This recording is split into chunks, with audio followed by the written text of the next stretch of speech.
You're listening to Rolling Toe with trucking experts Kevin and Mike Beckett.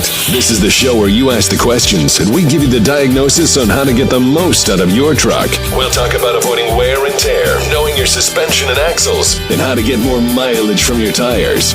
We're on the audio road. Let's get rolling. Well, welcome again. This is Mike. This is Kevin. And we're here to bore you to death or make you laugh? Thrill you. Chill you. One or the other. Okay, all right. We had a little problem with the intro music. We finally got that to play right. This may or may not turn out okay. If you have a question or a comment for us, push 1 on your dial on your phone. That'll put you in the queue so we know you got a question. Don't push it twice, because if you do, you erase yourself, and then you're gone forever. We have the last of our planned subjects tonight. We had 26 of them, and this apparently is the last one of the planned subjects. I got to say, it's nice that we've had planned subjects, but it seems to only really matter in the first minute of the show. Yeah, just when we're talking about it, because nobody else cares. That's okay. We don't care what you talk about either. All right. So this one is on vibrations. Now, typically vibrations come from 2 sources, the drive lines or the front end. Driveline vibrations tend to show up in the seat and feet of the operator. These can originate in any component in the driveline, including the vibration dampener at the front end of the engine, all the way through the tires at the drive axle. Improper wheel or tire mounting, lack of balance in the tires, rims, or drums, loose wheel bearings, incorrect ride height, and on the litany goes, and the possibilities are. The one thing I have never been able to solve a driveline vibration with a wheel alignment. We can fix it by fixing the other problems, but a wheel alignment doesn't fix a driveline vibration. On the other hand, front end vibrations first show up in the steering wheel. As the vibration gets worse, the whole cab can shake, but it will start in the steering wheel. These vibrations tend to run in 3 speed ranges for 19.5 through 24.5 size tires. If the vibration starts at speeds over 60 miles an hour, the cause tends to be a lack of balance in the spinning assembly. Properly balancing the wheel, tire, drum, and hub normally solves this complaint. Errors can occur here if you only balance the tire and the rim, because if the drum's out of balance, that didn't do me any good. Vibrations that start at speeds under 40 miles an hour and then get worse the faster you drive tend to come from out-of-round tire wheel assemblies. Very few quality tires today are manufactured out-of-round. However, the tire can be installed on the rim off-center, or the rim can be installed on the hub off-center, which will produce an out-of-round condition. In addition, an improperly installed drum can cause an intermittent drag, which will wear the tire out of round. Improper toe or drive axle alignment can also cause a tire to drag sideways, creating an irregular pattern that can evolve into an out-of-round condition. Between the 40 and 60 mile an hour speed, their vibrations are a product of conflicts in the dynamic positioning of the tires. I'm going into big words here. We're going to have to quit this. Below 45 miles an hour, this depends on the exact size of the tire. The negative drag on the tires is the dominant factor holding the tire stable. The negative drag is trying to pull the tires out. Above that speed, centrifugal force causes the spinning tire to become the dominant factor. The negative drag force at lower speeds wants to move the tire toward toe out, while centrifugal force wants to move the tire to a zero toe. If there's any disagreement between these 2 forces, a vibration can manifest itself during its acceleration up to about 55 or 58 miles an hour. It will not normally be present when you decelerate through the speed range, though. It only does it during acceleration. If the vibration is present both during acceleration and deceleration, then there's usually a problem with the kingpin. A bad thrust bearing in the bottom of the kingpin or improper lubrication can cause a stutter during the toe change that results in this vibration as you accelerate, and then again as you decelerate. Vibrations or shakes that come out of hitting bumps in the road tend to be suspension or steering gear issues. air in the hydraulic steering gear, fatigue springs, improper use of caster wedges are common problems for this. All right, there's a discussion of vibrations. What do you know that we care about? No, what do you know that I care about? That you care about. Not much, huh? Not as much as. Not a whole lot. Okay, well, we do have a few people up here that want to ask questions. And tell me, what is the first area code we're going to put into the game of where you calling from? Well, it's 716.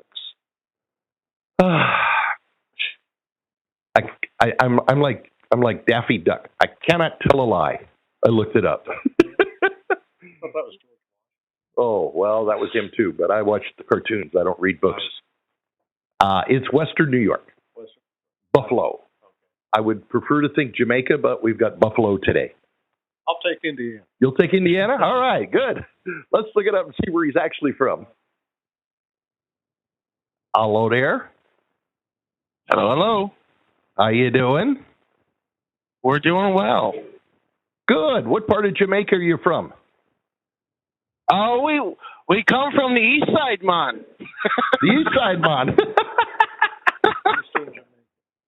Far out. So what can we do for you tonight? I actually called to give an update on something I called about a couple weeks ago about my truck not wanting to turn to the left. Oh. And my fix is a good news, bad news situation.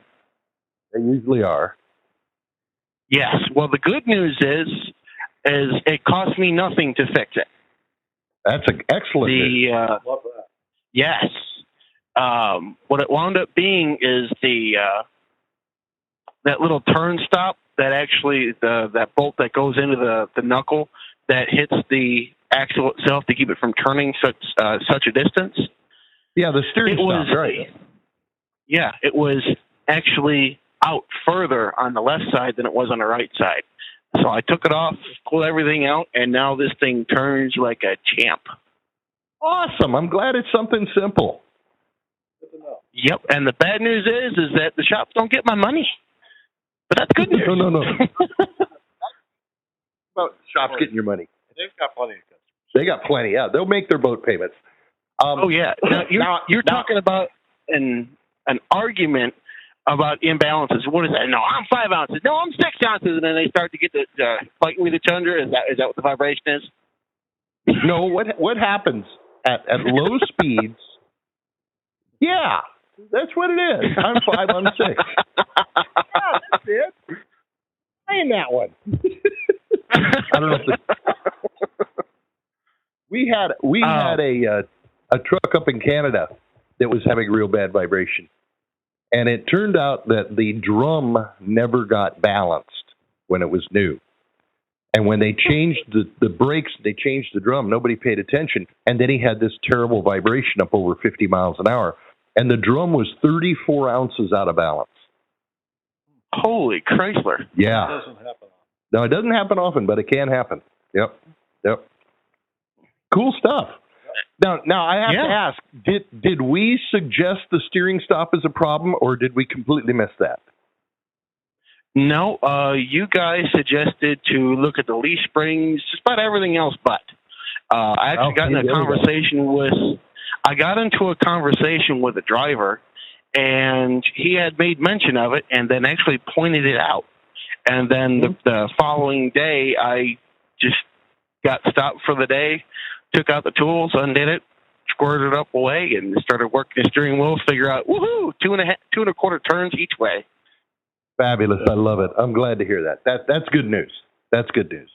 All right. Yeah, there's so many involved in getting a vehicle to drive the way it's supposed to. Yeah. It's a surprise that that could be left the wrong distance out. Anything can happen, and you got to look at the simple stuff first. Yeah.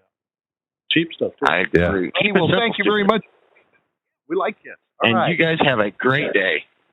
You do the same. Bye-bye. Bye. Okay, That so was, you guessed wrong, and I guessed right. New Jamaica, West New York. Okay, what's the next one? Got a few more. 703. 703. I should know 703. It should be right next door to the last one. What was the last one? It was 716. Yeah, see the next door neighbors. Oh, close. The numbers are, oh, yeah. Well, see, that's the way zip codes work. The zip codes work from east to west across the United States. 0 to 9. Yeah, but the phone area codes, they just pot them in any place they feel like, Yeah. just to keep you guessing. All right, in that case, I'm going to try Arizona. Well, I'll go with Indiana. You're going to go with Indiana until you get one, huh? Okay. Hello there. Hello, Mike. Can How are hear you? me? I can hear you. Whoa.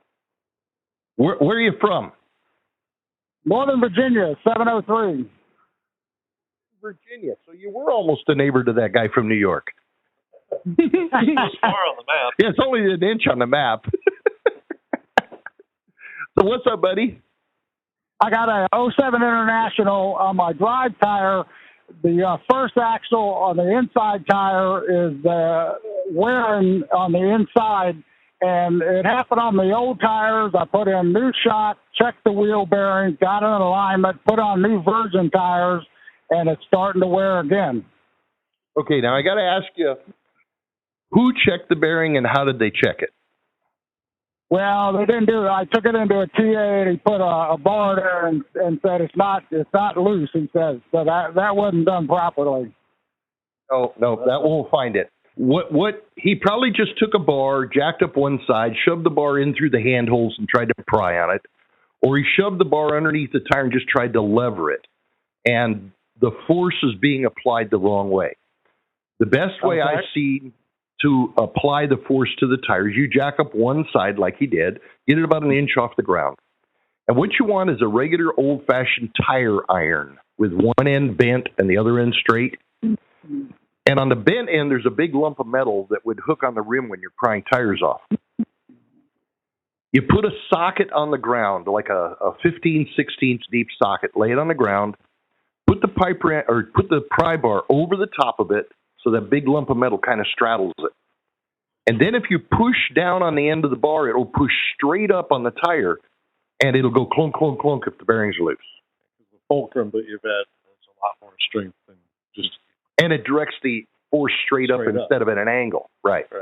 Now, that's one way to do it. That's the way we like to do it.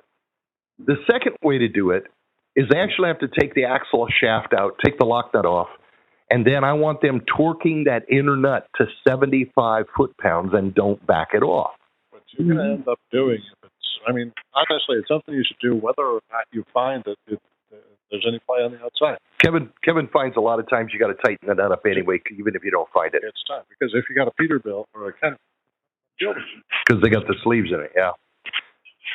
And normally that's what causes the cupping wear on the inside edge on one... Okay, so you're still saying it's still the loose wear in there. Is that what you're saying? Yeah, I got a 90% chance the bearing's loose. Right. Okay? Okay. Now, there is a video on our website. You can go to the mdalignment.com website. You can go to the video library, and there's a video on bearings, and it will show you physically with a video how we check the bearing and how we adjust them. Okay, thank you. Not a problem, buddy. You have yourself a good day. All right, thank you. Thanks. Bye-bye. Now, do you have another comment to make on that? Well, yeah, other than a bearing, the things that we figure would cause that kind of inside edge wear, like say the axle flex, would occur on both sides of the axle. Yeah, normally it'll happen on both sides of the axle. You just can't flex one in half.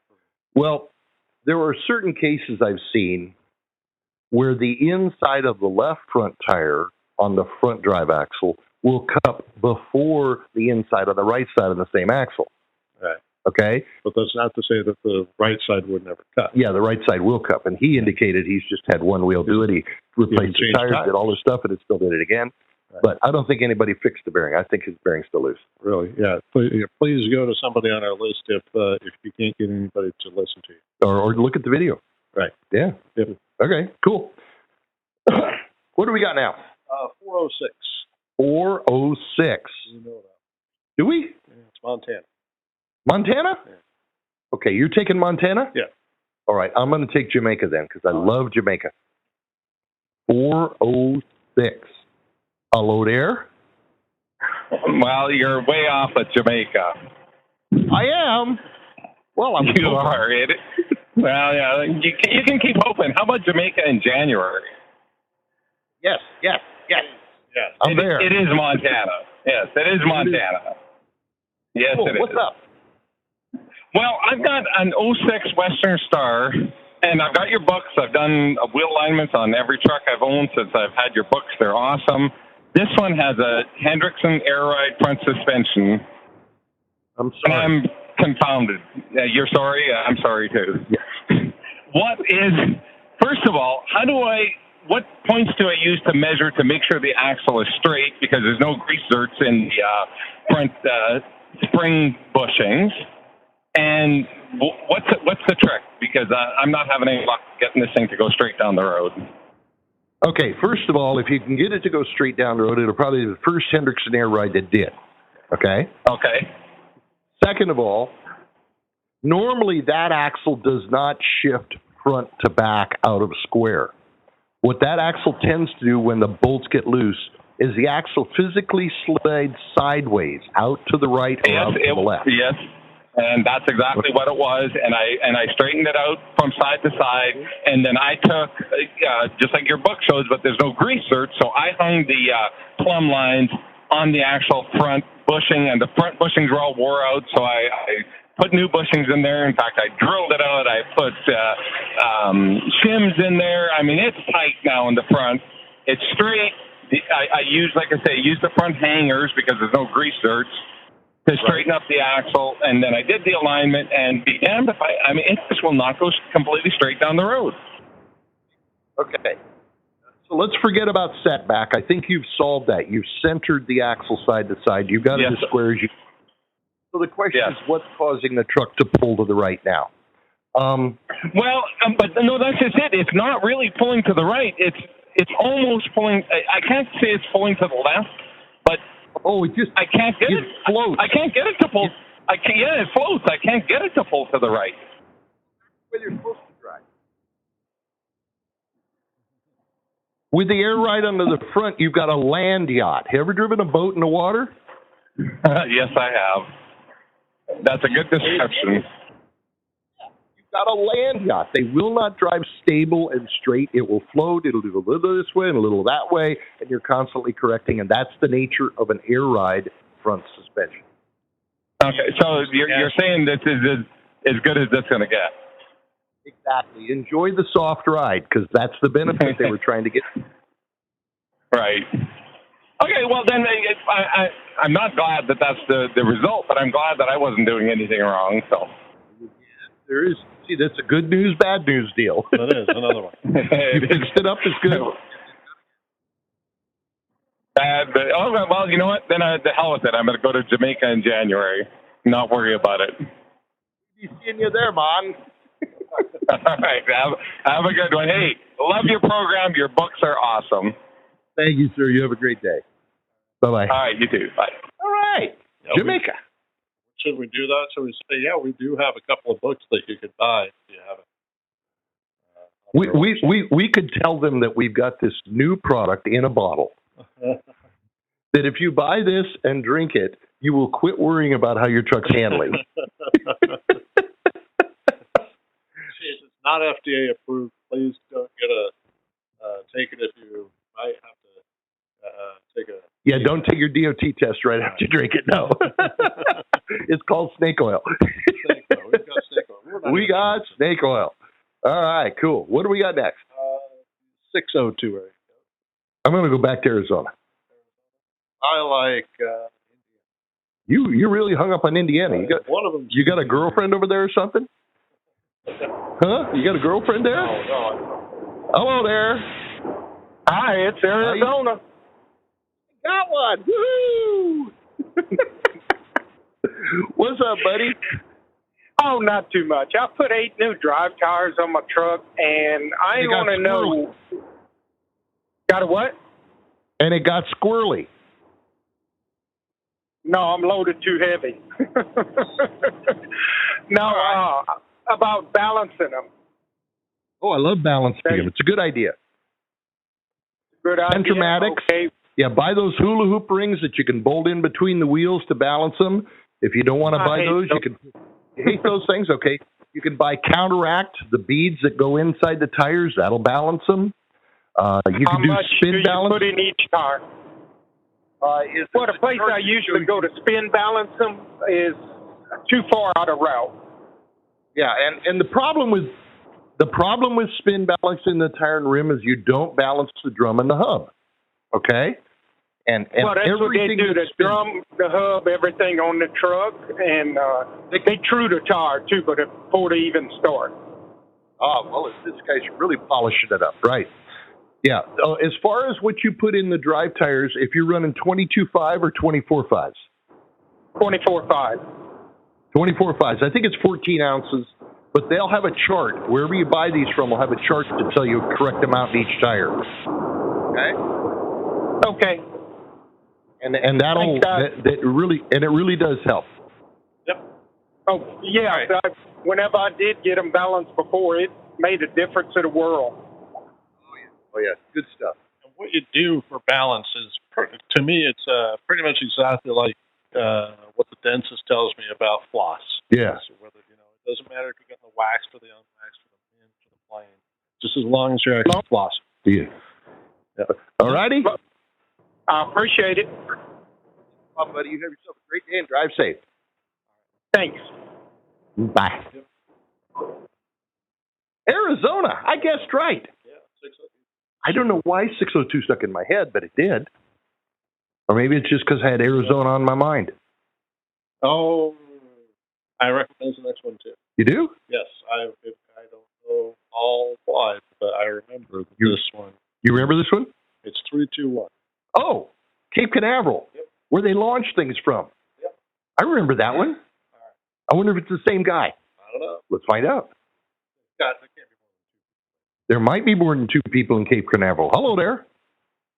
How you doing? Are you there? We're doing good. You? Good. No, it's not the same guy. The last guy was my brother-in-law. Oh, he's your brother-in-law. Okay. All right, guys. I got a bunch of questions for you, but we'll just start with two of them, and I'll just hit the rest of them up. I got a '99 Volvo. Oh boy! And I look in I open the driver's door and I look at the rear end weight, and all it says is D404/405. I call Volvo, give them the VIN number, and they say it's like 76,000 pounds total weight between the two axles. Doesn't make any sense. No, it doesn't. That's bull. A 404 and a 405 are Dana numbers for their diff housings. Okay? They are 20,000 pounds per axle, 40,000 pound pair. Okay? The 404 is a 9. The 405 is an 11 millimeter thick. Doesn't change the weight capacity of the axle.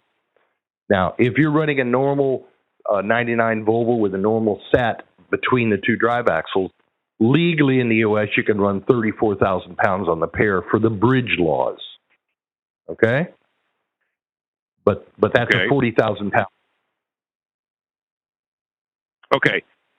The reason I was asking about that, I just switched over 2 days ago to super singles.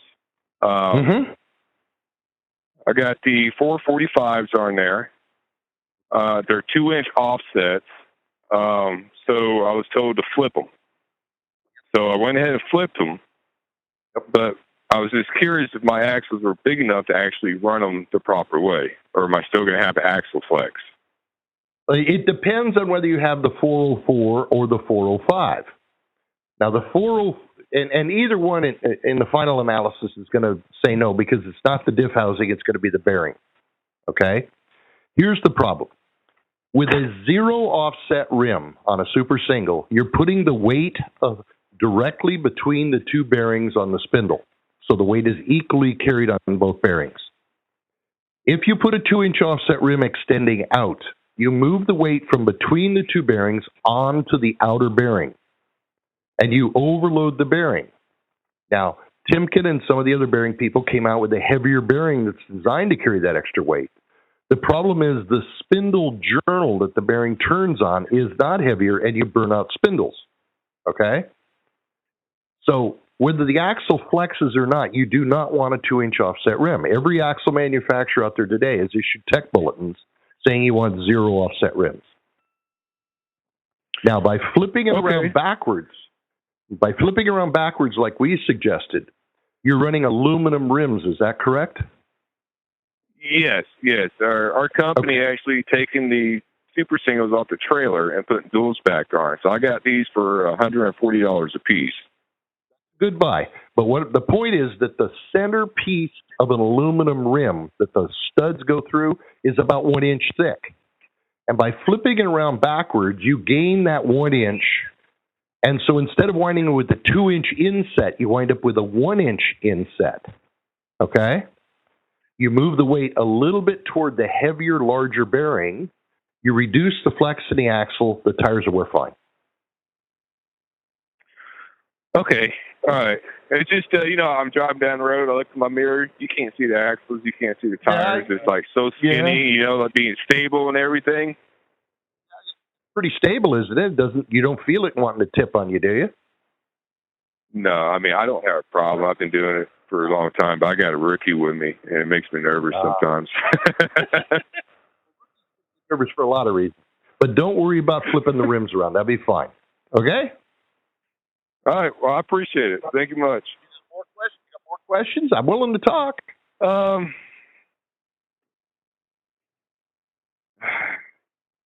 Not this time. I'll hit y'all up next week. We'll be more than happy to talk to you next week, buddy. You have yourself a safe time, huh? All right. Thanks. Bye-bye. Oh, I should have said don't get launched. Awesome. 3, 2, 1. Okay, what do we got next? The 813. There you go. 813. No freaking clue. How about you? You sticking with Indiana? I'm going to go Texas. I'm moving around.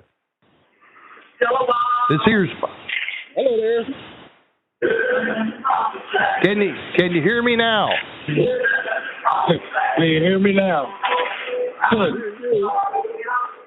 Hey, set on them too. Hello? No, you must be in a bar. All right, we'll come back to him later. All right. Okay, next one's 769. 769. 769. I don't have a clue. Do you? Indiana. No, it's not Indiana. I'm going to go Kentucky. They dropped out. Okay. The other one. Can you hear me now? I hear you. 769 at.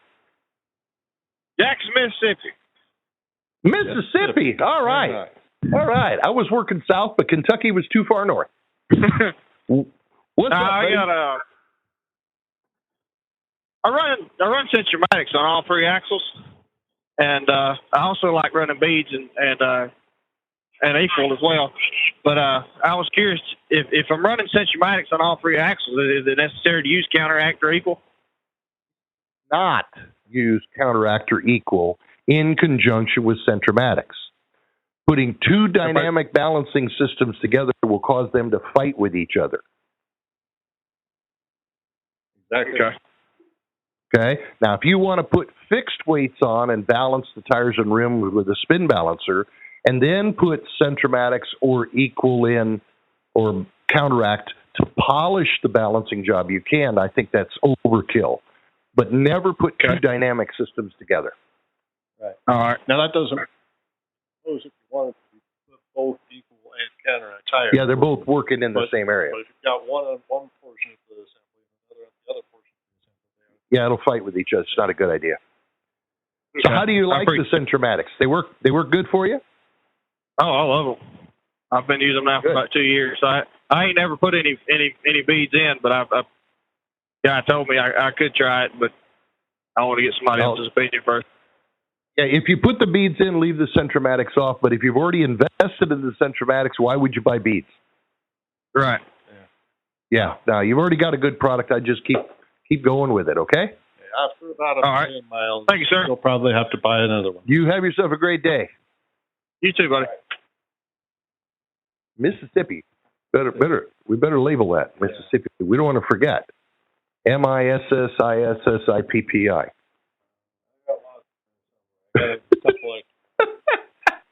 Too many S's? Or too many P's? Ooh, I got a P. Florida called back. Florida called back? Do we need to ask him something? I don't know. Let's find out. Actually there. Is he there? Maybe he butt dials. It could have been butt dial. Hello, Florida. Yeah, no, it's not butt dial, man. Hey, one more quick question. Okay. Okay, about 2 months ago, my wheel seals went out, both axles. Had them fixed, and for the last couple months, my axles have been really, really hot. I mean, you put your hand, on the axle and outside the tire, you can hold it there about 3 seconds, and then you got to take it off. And now, I'm still having that problem with the same axle, and now the back axle, driver's side, is doing the same thing. The only one that is not hot, passenger all the way in the back. And as far as I know, that's your main drive one, and that one's staying cool. But all of the three. Okay. All right. Let me first address that statement that the right rear wheel position is the main drive tire, because that's a fiction. That's not true. Okay. Okay. The way the power works in your rear ends on a normal highway truck in the U.S. is the power comes in through the drive shaft and enters the top of the front differential. At that point, there's a spider gear. The spider gear will direct the power either to the rear diff or down into the front diff, depending on which one has the least resistance, which one turns easier. Once it gets into the diff, it will either go to the right rear or the left rear on either axle, depending on which end turns easier. Okay? Now, if I took a jack and I jacked up that right rear drive position, okay, and started the engine, put it in gear, and let the clutch out, that wheel that was in the air would spin. If I stopped it, set it down, and jacked up another wheel, and I don't care which one you jack up, and went through the same process, whichever wheel is in the air is the one that will spin. So the power goes to the lowest resistance point. Okay? Okay. Does that make sense? Good. Now, if you lock in the power divider, now the spider gear will send half of the power to the rear diff and half of power to the front diff. But which end of the diff it goes to will depend on which end turns the easiest. So you'd have to jack up one wheel on the front axle, one wheel on the rear axle, let out the clutch, and those two wheels will spin, and the truck won't drive itself off the jack. Now, that's the way the power works. If you want to confirm that by tire wear, as the engine is torquing the tires through the footprint, the rubber on the lugs twist and wear off the back half of the lug, so you get a heel and toe wear on your drive tires from the engine horsepower. Now, if only one of them was getting the power, it would have heel and toe and the rest would be smooth. But if you go out and feel the typical truck, all of them got heel and toe wear, because at some point they're all getting power as it bounces back and forth. Okay? All right. Okay. What do you think about the heat? Could be simply that the bearings are snug. Now, a snug bearing is going to run hotter than a cold bearing. The normal temperature range... Snug bearing is going to run hotter than a loose bearing? Than a loose bearing, yes. A snug bearing is they're all engaged, they're all rolling. Now, the normal temperature range for a bearing, and I'm pulling this out of my memory, and the memory may not be right, but it seems to be the normal temperature range for a bearing. It's somewhere around 270, 280 degrees. And then as the oil passes by it, the oil takes the heat away, puts it against the diff housing, puts it against the hub, and allows it to dissipate. If you have temperature gauges on your diffs, on your dashboard, you can watch the temperatures changing in your diffs if something is running too hot or too cold. The fact that they're warm doesn't get me too excited. How are the tires wearing? Are they showing cupping on the inside edge of the inside tire, or are they wearing nice and square? They're wearing nice. Like I said, 2 days ago, I just switched over to the super singles. But so you know, I was always curious. Okay, now wait a minute. You got the super singles, but you got the rims flipped inboard or outboard? In. Okay, good. So we're not overworking the outer bearing. That's good news. You're still carrying the same amount of weight as you were when you were on duals. You only got 8,500 pounds on each tire, which means only 8,500 on each spindle. None of this gets me real excited. The bearings, the spindles and the hubs are going to run warm if the bearings are correctly adjusted. If the bearing was too hot, you wouldn't make it 300 miles. It would just flat fry itself out and freeze up, and then you got a problem. Okay, so like I said, I put my hand on it, and within 3 seconds, you jerk your hand off it. If not, you'll burn your hand. Well, that's just because you're a wimp. Like you said, the operating temperature for the bearing is 280-some degrees. I mean, it's not even the oil hasn't heated up the metal to that temperature. You wouldn't be able to touch it. Right. I don't see anything here that gets me excited that something needs to be taken care of. I'd keep an eye on it. I'd watch it, but I wouldn't get excited about it. And remember, a bearing only gets looser. Yeah, as they wear, they get looser. They don't get tighter. Right. Okay? Cool. Thanks, guys. Appreciate it. You bet. You have a good day. And don't get launched. You too.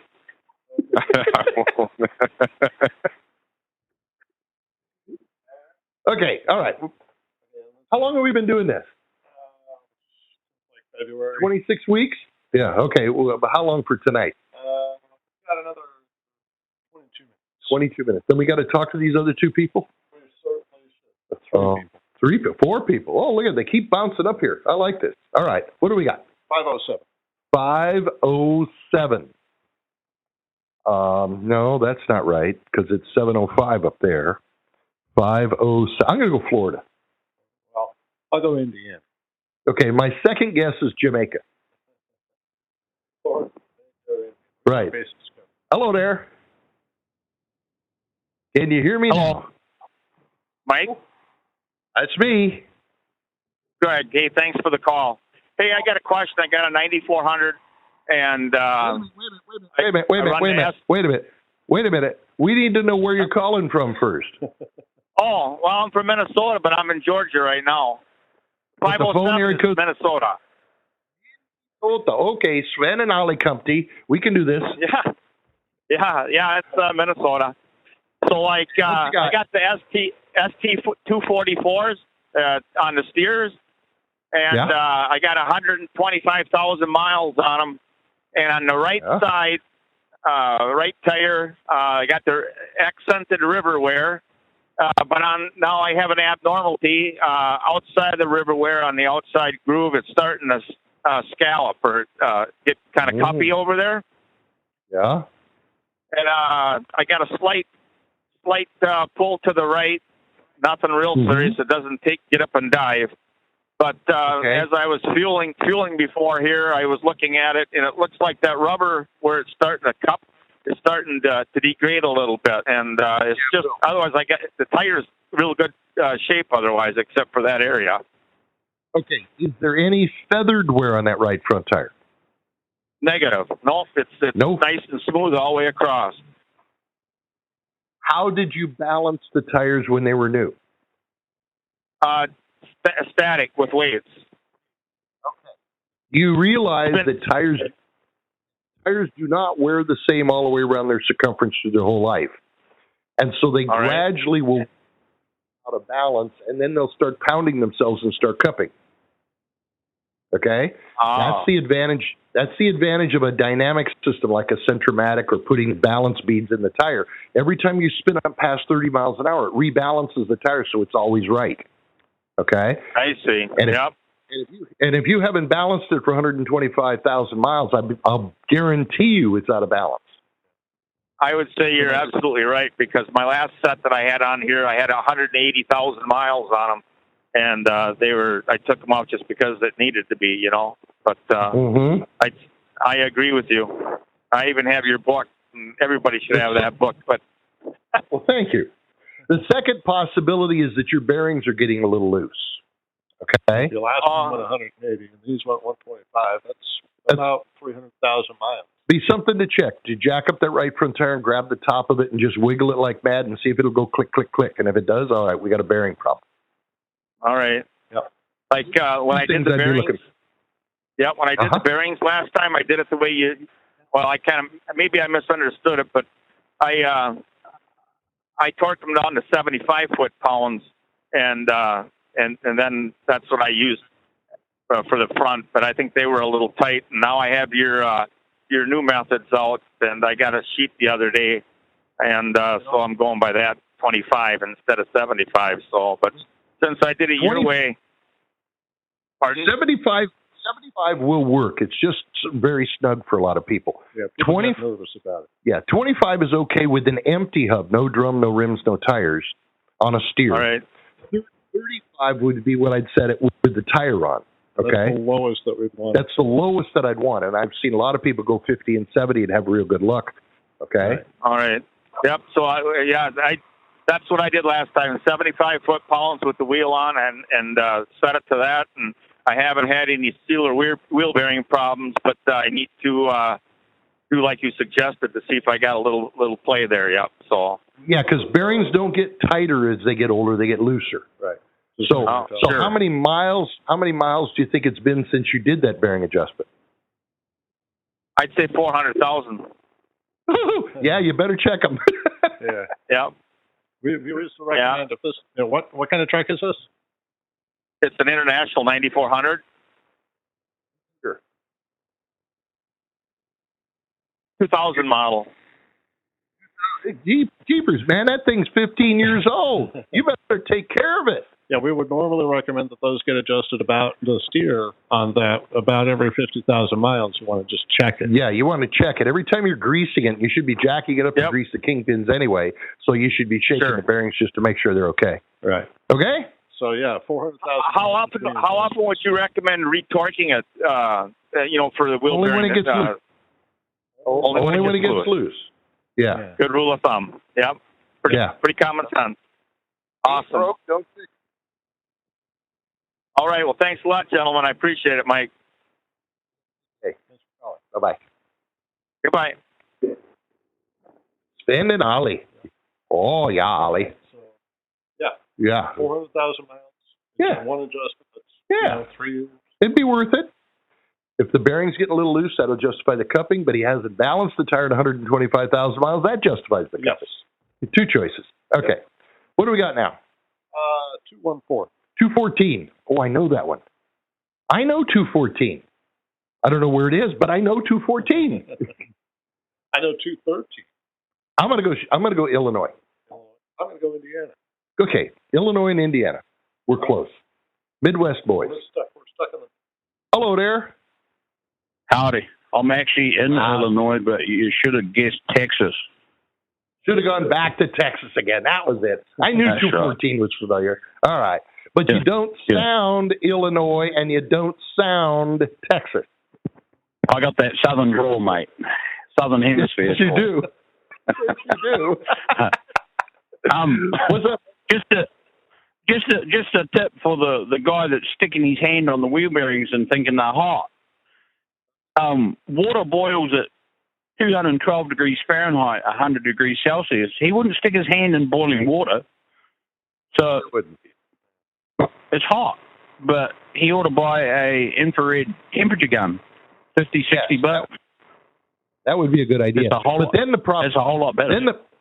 Then the problem is he has to know what it's supposed to read. Right. There's plenty of people with the infrared guns that are real nervous about things because there's no real explanation for what the temperature is supposed to be. Yeah.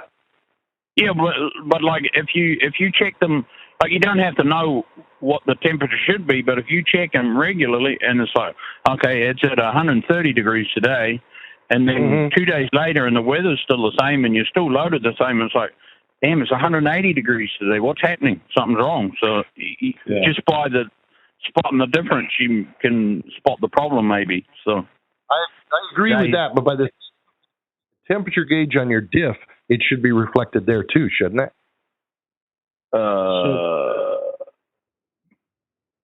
Ask me something I know. This is good. Yeah. A good tip, and I appreciate you calling in with it. Yeah, there you go. Have fun. All right. You did the Okay, same. boy. Thanks for. Hell of See a you, Mike. commute from Australia. You bet you too. He's Texas, but it's a hell of a commute from Australia to get up here to drive.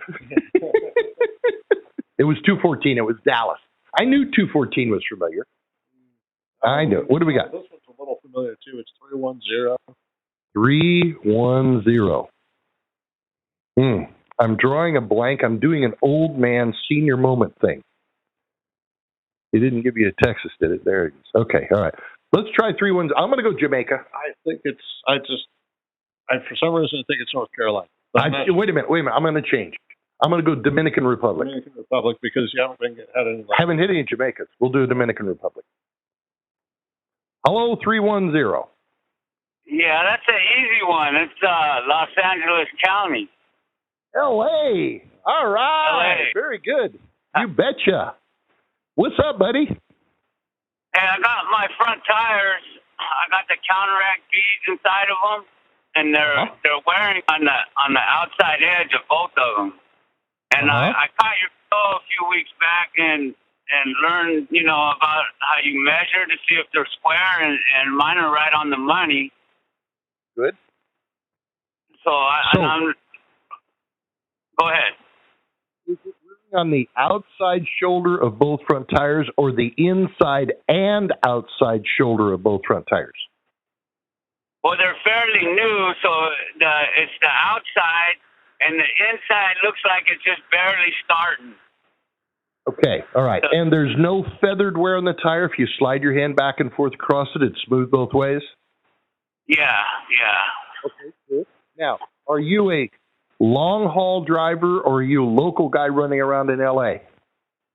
I kind of do both. I do regional, and sometimes I do local work, but mostly, I'm on the highways most of the time. Okay, let's talk about what happens when you drive regional and local particularly. What brake and model of truck is this? It's a 2011 Cascadia. Okay, it's a Freightliner, which means it's got the the Meritor axle front of it. Okay? All right.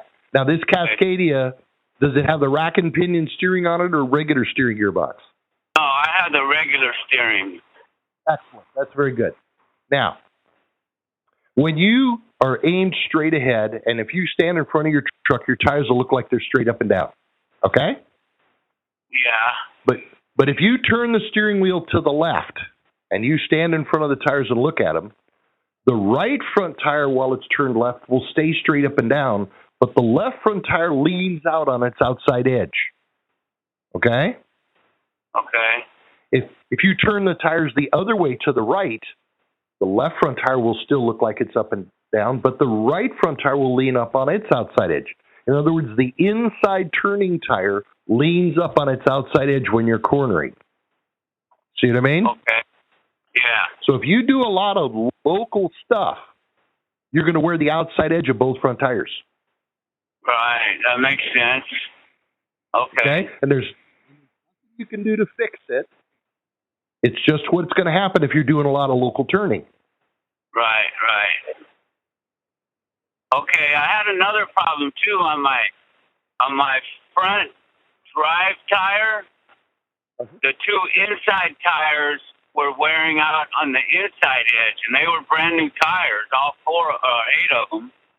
And but the wheel bearings are loose. What I did was it started wearing on the inside edge of the two front ones of the two inside tires, and I changed the bushings on my fifth wheel because it needed it, and it seemed to quit wearing. I didn't never correct it because I heard it. You can't fix it, but it did stop. Wearing like that. Well, I don't know how the bushings on the fifth wheel plate are going to stabilize that.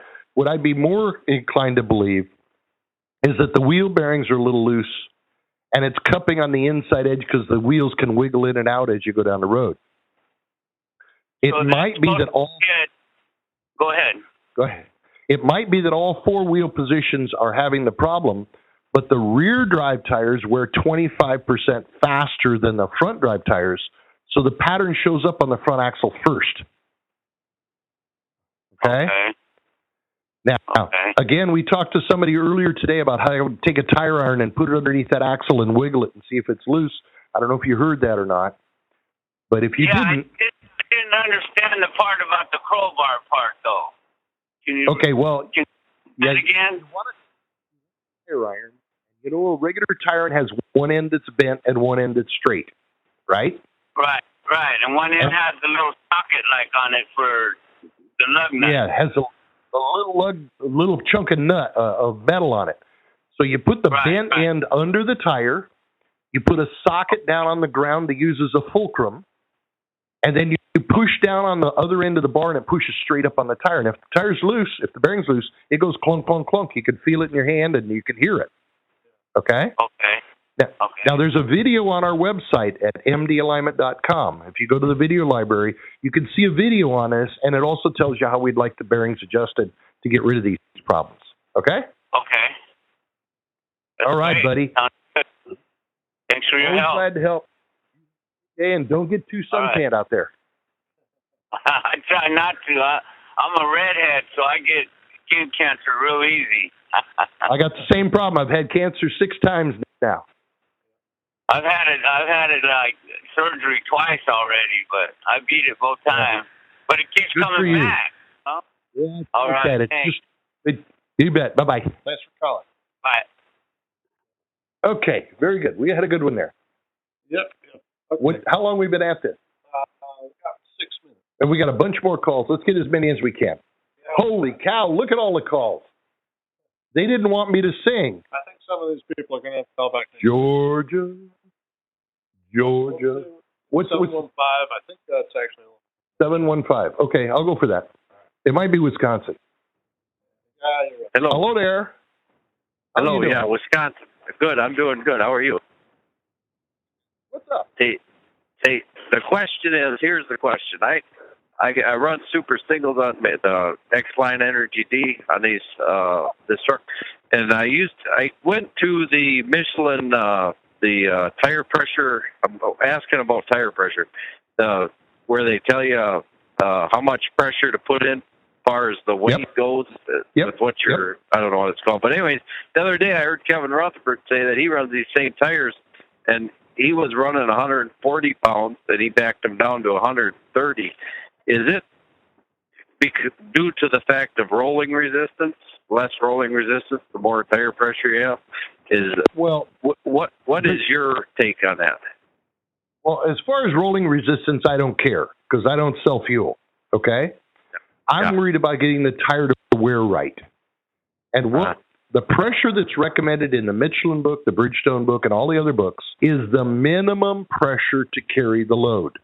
Okay, you can run more pressure than that, and we tend to get better tire wear. But the pressure that's recommended in the book is the minimum pressure to carry that load. So let's say, what did you see in that chart when you looked at it in the Michelin book? What did it tell you to put in the tires? 95 pounds. 95. I would run 105 automatically. I would automatically go 10 pounds over whatever they say, just to give myself some margin. Okay? Gotcha. Now, having Kevin Rutherford's people that we talk to and deal with, when I told them that was the minimum pressure and I'd run more, they started running 120, 125, and 130. And over a period of time, we've observed that not only did they get better fuel economy, the tires were great. So I have no problem with running 120 or 125 in the tires because we've seen people do it and get good results. But I also have to warn you, those people don't drive 75 miles an hour with those tires on either. Okay? Yeah. So there's got to be some balance in here of inflation versus speed. I gotcha.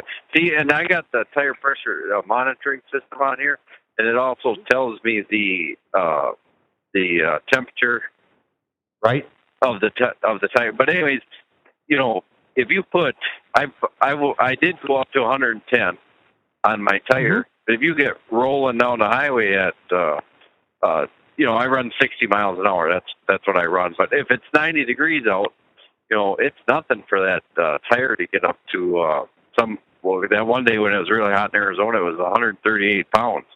Agreed. The tire's supposed to do under heat. Okay? The 110 that you started with was the starting cold inflation. We know that when you're operating it, it's going to go up past that. Okay? So having 130 in the tire when it's hot, 138 when it's hot, that's not a problem. We're not worried about that. The difference. Yeah, and I figured that, but I just wanted to, because I was getting close to that 140 margin, which he was saying he was backing out of. But no, he was starting at 140. Right. I wouldn't start at 140. Right. Yeah. The ambient temperature or whatever.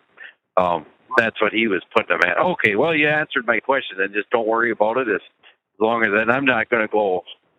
I'd probably just maybe put 120, 125, like you said. That'll be good enough. I'm not going to go away. Yeah, I've seen guys do that with good results, but whatever the tire chart says, that's the minimum, and I'd put more than that in just to cover myself. Okay? Okay, and that's what I'll do. I appreciate your help, sir. Not a problem. We got more people. We have a lot of people tonight. And we're not going to. Let's get to what we can. Huh? 601. 601. No clue. Arkansas. That's fine. Hello, Arkansas. Seriously? Arkansas? Oh, I don't know. Come on. Give me a break. What do you got? Mississippi be a whole lot better on that. Question I got is you're talking about tire pressure. Now, right. I've noticed during the summer and the winter, I changed my tire pressure. Yeah. Okay. During the summer, I bring it down to about 105. Uh-huh. During the wintertime, I take them up to about 115. Same tires I got over 130,000 miles on them, and they're still close to about maybe 30 seconds on the tread on drives. Uh-huh. Somewhere in that neighborhood. Yes. And they've done really well. That's fine. Starting with a higher pressure when it's hot out controls the heat buildup, which is a good deal. Okay? So higher pressure when it's hot really does make a lot of sense. Okay. Higher pressure. Did I have that backwards? Higher pressure. You had it backwards. I put higher pressure in the winter, lower pressure in the summer, because the tire's automatically going to expand to match the pressure that I run in the winter. Yeah, and the problem in the winter is you don't build as much pressure and you need more pressure. I can see the argument both ways. Now, what does your tire chart say is the minimum pressure for those tires?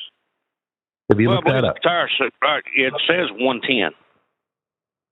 On the sidewall, are we talking about steer tires or drives and trailers? Both. Or just drives and steers. Okay. The steer tires are carrying 6,000 pounds each.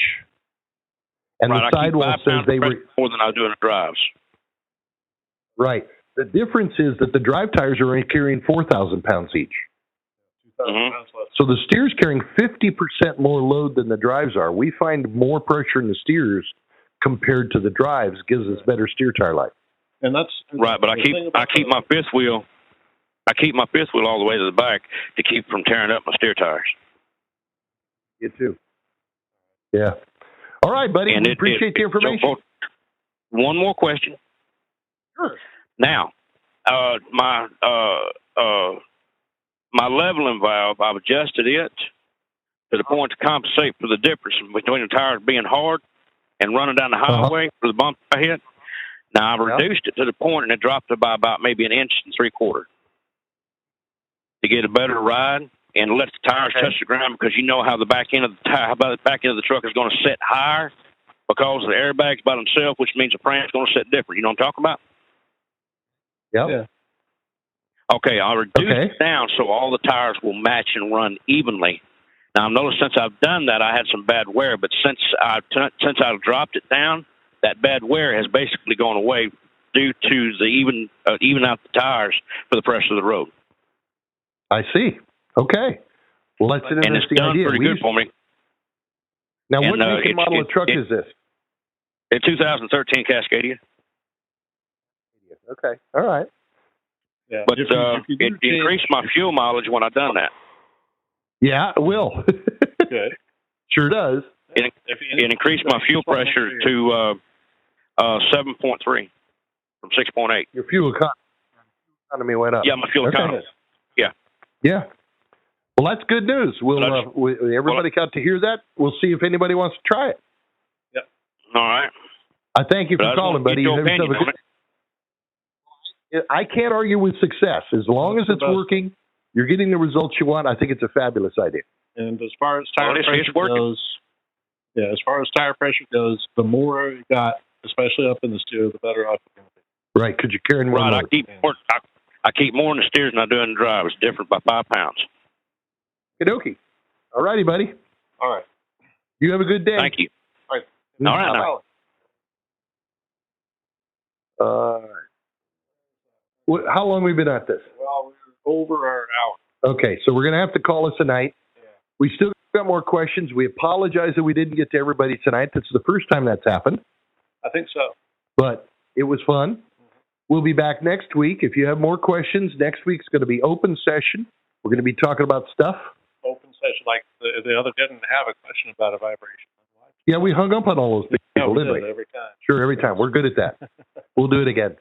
Thank you, folks. Drive safe. We'll talk to you next Sunday. Bye. Thanks for joining us on Rolling Toe. If you like what you heard here, leave us a rating and review on iTunes or listen to our other shows at audioroad.letstruck.com. To get in touch with our tribe, call us at 855-800-FUEL. That's 855-800-3835. Thanks for joining us for the ride down the audio road.